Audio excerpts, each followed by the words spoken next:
করে ঘুরতে পাবে না, তাকে কোর্টে যেতে। কতটা বুঝতে পারেন?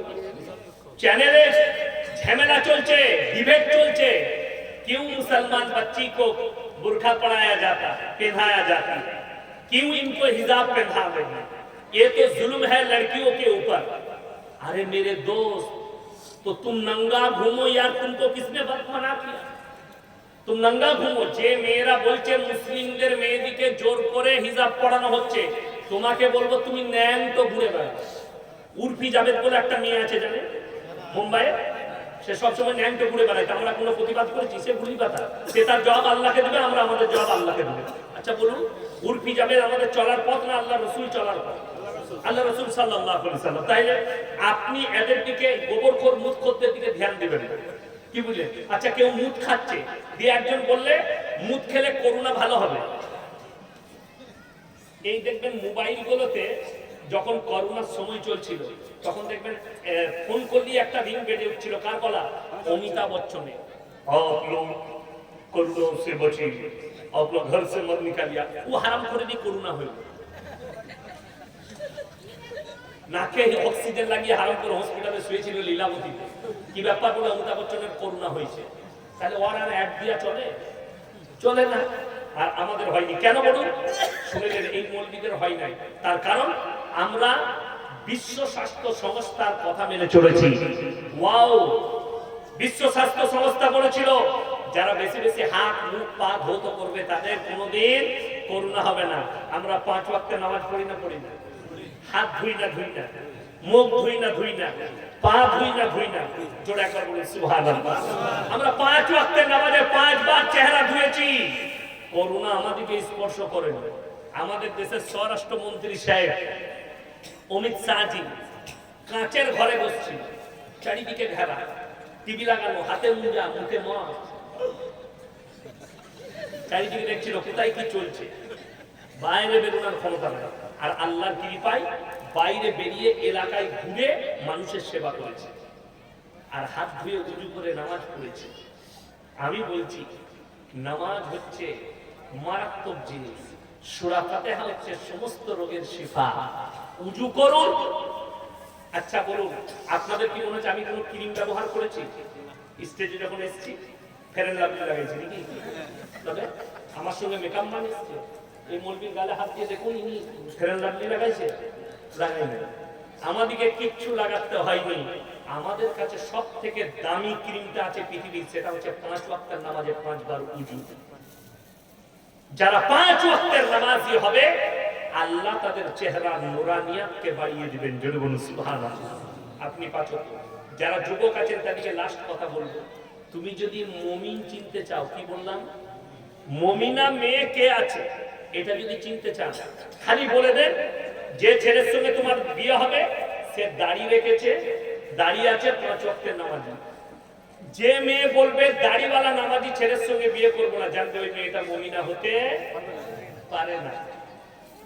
আমার অন্তরের বন্ধু, অনেক মুসলমান চাষের বাহানা দিয়ে রোজা রাখেন, তাদেরকে কি করবে?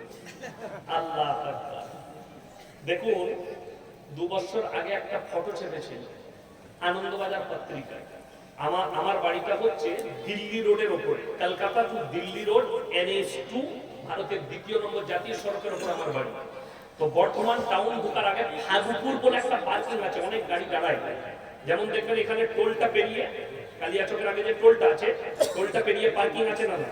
ওই রকম পার্কিং আছে, সেখানে অনেক গাড়ি দাঁড়ায়। তো উত্তরপ্রদেশের একজন মুসলিমদের গাড়ি গ্যাসের ট্যাঙ্কার চালায়, সে বেচারা দাঁড়িয়ে ওখানে ইফতারি করে মাগরিবের নামাজ পড়েছে। তার মানে সে সারা রাত গাড়ি চালায়, অথচ সেহরি করছে, রোজা রাখছে। আমাদের দেশের মুসলমান, আচ্ছা বলুন, আপনার শরীর যদি অসুস্থ হয়, এই গ্রামটাই যে এলাম, একটাই রাস্তা না আরো রাস্তা আছে? রাস্তা আছে। আপনি যদি বলেন নিচে পড়ে আমি অসুস্থ, রোজা রাখতে পারেন, আপনার কথাটা 1 মিনিটের লেগে ধরে নিলাম আপনি অসুস্থ।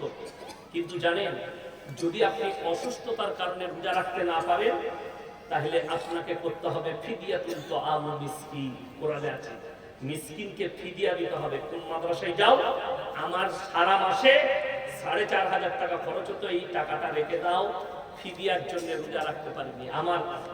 আমার একজন ফুফুইতো ভাই হয় সম্পর্কে, তো আমার মাদ্রাসায় এসে বসে আমার আব্বাকে বলছে, আমাদেরকে বলছে, ডাক্তার না পেটে পাথর হয়েছে, মানা করেছে। আমরা তোমার অসুবিধা নাই, মাদ্রাসার ছেলে আছে, ফিদিয়া দিয়ে দিবে। কত করে লাগবে ভাই? তুই কিরকম খাস তুই জানিস? বলে মোটামুটি ধরে নাও আমি যা খাই 150 টাকা হবে, আমি 4500 টাকা দিয়ে দিই। প্রথম রমজানের দিনই দেখছি সেহরি খেয়ে ফজরের নামাজ পড়তে চলে এসেছে। আমি খুঁজে বললি রোজা রাখতে পারবো না। না ভাই যা হবে রেখে দেবো, টাকা বলেছি। এই আমি বলে যাচ্ছি, যারা চাষের বাহানা দিচ্ছেন হবে না, টাকা দিতে হবে, মাদ্রাসায় টাকা পৌঁছাবে বলি সাহেব গেছে যে আমার রোজা রাখার টাকা দেখবেন একটা মানুষ আর ছাড়বে না রোজা, মানে আমি খাবো। আল্লাহ মাফ করুক আপনাদেরকে, আমাদের সকলকে। রোজা কেউ ছাড়বেন না, ইচ্ছাকৃত ভাবে কেউ যদি একটা রোজা ছাড়ে, সারা জিন্দগি রোজা রাখলে একটা রোজার মাসুল দিতে পারবে না। ওই জন্য রোজা অবশ্যই রাখবেন, রোজা ছাড়া যাবে না। আপনি আল্লাহর কাছে কি জবাব দিবেন মরণের পরে? আপনি বলুন, অন্তরের খবর আল্লাহ জানেন না? জানেন না? কথা বলেন, অন্তরের খবর আল্লাহ জানেন না? আল্লাহ অন্তরের খবর জানেন। তো আপনি যদি আজকে গোপন করতে চান, আল্লাহর কাছে আপনি পাকড়াও হবেন না? হবেন না বাবা? আল্লাহ সব জানেন। ইন্নাল্লাহা লা ইয়াখফা আলাইহি শাইউন ফিল আরদি ওয়ালা ফিস সামা। হে আমার নবী বলে দাও, পৃথিবীর মানুষকে বলো, ইন্নাল্লাহা লা ইয়াখফা আলাইহি শাইউন ফিল আরদি ওয়ালা ফিস সামা।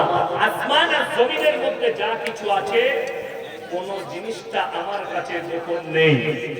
আপনারা কোনটা উঠে করছেন কেন? আমি ছেড়েছি এখনো, উঠবেন কেন? আর আমি ছাড়লেই উঠবেন কেন? আমার পরবর্তী বক্তা আছেন, মোল্লা তারবির আলম আছেন, খুব ভালো বক্তা, উর্দু বাংলা দুই বলবেন। আপনারা কেউ যাবেন না, এইভাবে ডিস্টার্ব করবেন না। আমার ভাই, আপনাদেরকে অনুরোধ করছি, রমজানুল মুবারকের মাস আসছে, কদর করুন। আল্লাহ রাসূল সাল্লাল্লাহু আলাইহি সাল্লামকে জিজ্ঞেস করলেন সাহাবীরা, ইয়া রাসূলুল্লাহ, সবথেকে কোন আমলটা বেশি করব? নবীজি বললেন, বেশি বেশি করে কোরআনের তেলাওয়াত করবেন। কোরআনের তেলাওয়াত এক একটা হরফে 10টা করে নেকি পাবে।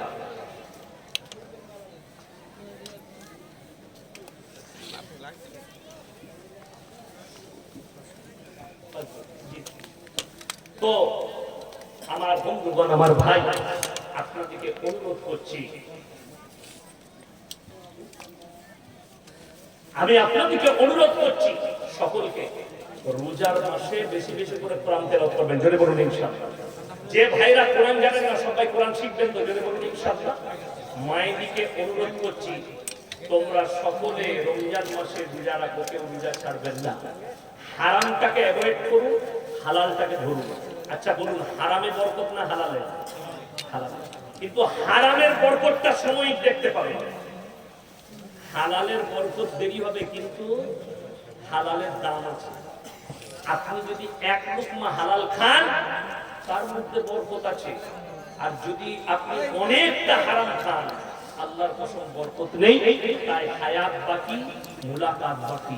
আপনারা আমার জন্য দোয়া রাখবেন, আমি আপনাদের জন্য দোয়া রাখি। সকলকে বলবো, আলেমদের কদর করবো। সকলে জোরে বলুন ইনশাআল্লাহ। আলেমদের সংস্পর্শে আসুন, এই উলামাদিকে মূল্য দিতে শুরু করুন। আবার বলে যাচ্ছি, ইন্নামা ইয়াখশাল্লাহা মিন ইবাদিহিল উলামা। আল্লাহর কাছে সব থেকে বেশি যারা ভয় করে রীতিমতো, আল্লাহ বললেন তারা হচ্ছে উলামা সম্প্রদায়, আলেমরা। এদের কদর করুন, ইসলাম আগে যাবে, আপনি ইসলাম বুঝতে পারবেন। আল্লাহ তাআলা আমাদের সকলকে আলেমদের কদর করার তৌফিক দান করুন। আমিন। ওয়া আখিরু দাওয়ানা আলহামদুলিল্লাহি রাব্বিল আলামিন। আসসালামু আলাইকুম ওয়া রাহমাতুল্লাহি ওয়া বারাকাতুহু। ভাই মাইকটা নিয়ে এসো। জাযাকাল্লাহু খাইরান জাযা। আমরা সমাজে আলেমদের ভূমিকা সম্পর্কে বক্তৃতা শ্রবণ করলাম।